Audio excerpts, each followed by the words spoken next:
ആഗോളതലത്തിൽ വിവാദ കൊടുങ്കാറ്റുയർത്തിയ ലൈംഗിക കുറ്റവാളി ജെഫ്രി എപ്സ്റ്റീൻ ഫയലുകളുമായി ബന്ധപ്പെട്ട് പ്രധാനമന്ത്രി നരേന്ദ്രമോദിയുടെ പേര് ഉയർന്നതിൽ കോൺഗ്രസിനെതിരെ രൂക്ഷ വിമർശനവുമായി ബി.ജെ.പി.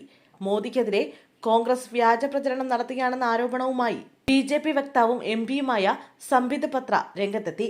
എംസ്റ്റീന്റെ ഇമെയിൽ സന്ദേശത്തിൽ കോൺഗ്രസ് കൃത്രിമം കാണിച്ചെന്ന ഗുരുതര ആരോപണവും സംബിത് പത്ര ഉയർത്തി. പ്രധാനമന്ത്രി എപ്സ്റ്റീന്റെ ഉപദേശം സ്വീകരിച്ചുവെന്ന് വരുത്തി തീർക്കുന്ന നിലയിൽ ഇമെയിലിൽ എഡിറ്റ് നടത്തിയാണ് കോൺഗ്രസ് പ്രചരിപ്പിക്കുന്നതെന്നും സംബിത് പത്ര കൂട്ടിച്ചേർത്തു.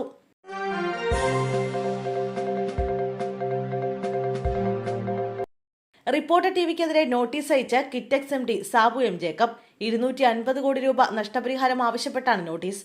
തന്നെ മനഃപൂർവ്വം ഉപദ്രവിക്കാൻ ശ്രമിക്കുന്നതായും ന്യൂസ് ചാനൽ കയ്യിലുണ്ടെന്ന് കരുതി ആരെയും കരിവാരിത്തേക്കാമെന്ന് കരുതരുതെന്നും സാബു എം. ജേക്കബ് പറഞ്ഞു. റിപ്പോർട്ടർ ടിവി വ്യാജവാർത്ത സൃഷ്ടിക്കുന്നുവെന്നും ഉടമ ആന്റോയെ അറിയുന്നത് തന്നെ മാംഗോ ഫോണിലൂടെയാണെന്നും അദ്ദേഹം കൂട്ടിച്ചേർത്തു. തട്ടിപ്പ് നടത്തിയതിലാണ് ആന്റോയെ കേരളം അറിയുന്നത്. പിന്നീട് പേര് കേട്ടത് മരമുറി കേസിലൂടെയാണ്.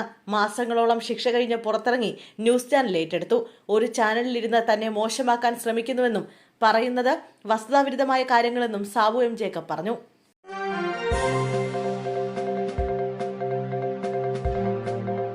സിവിൽ പോലീസ് ഓഫീസറെ വീടിനുള്ളിൽ തൂങ്ങി മരിച്ച നിലയിൽ കണ്ടെത്തി.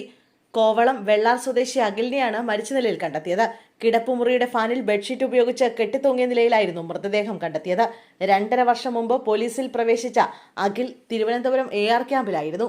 ഇതിനിടയിൽ വയനാട്ടിൽ നിന്ന് പഠനത്തിനായി തിരുവനന്തപുരത്തെത്തി താമസിക്കുന്ന യുവതിയുമായി അഖിൽ അടുപ്പത്തിലായിരുന്നതായി പോലീസ് പറഞ്ഞു. യുവതിയുടെ മരണവിവരം അറിഞ്ഞ് തലസ്ഥാനത്തെ സ്വകാര്യ ആശുപത്രിയിൽ പോയി യുവതിയുടെ മൃതദേഹം കണ്ട ശേഷം കഴിഞ്ഞ ദിവസം രാത്രി 12:30യോടെ അഖിൽ വീട്ടിൽ തിരിച്ചെത്തിയിരുന്നു.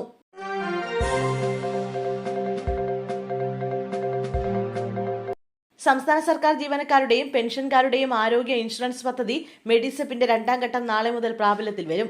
ജീവനക്കാർക്കും പെൻഷൻകാർക്കും മെഡിസെപ്പ് അംഗത്വവുമായി ബന്ധപ്പെട്ട മെഡിസെപ്പ് ID കാർഡിൽ www.medicep.kerala.gov.in ലോഗിൻ ചെയ്ത് ഡൗൺലോഡ് ചെയ്യാം. പെൻഷൻകാർക്ക് അവരുടെ മെഡിസെപ്പ് ID യൂസർ ID ആയും PPO നമ്പർ പാസ്വേഡായും നൽകി ലോഗിൻ ചെയ്യാം. മെഡിസെപ്പ് കാർഡിൽ പേരിലോ മറ്റു വിവരങ്ങളിലോ തെറ്റുണ്ടെങ്കിലോ മെഡിസെപ്പ് പരിരക്ഷ ലഭിക്കുന്നതല്ല.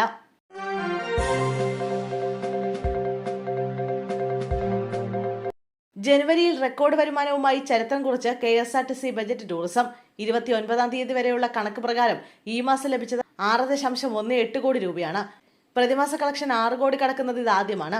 ജനുവരിയിൽ ഏറ്റവും കൂടുതൽ വരുമാനം ലഭിച്ചത് തിരുവനന്തപുരത്ത് നിന്നാണ്. 1.14 കോടിയാണ് വരുമാനം.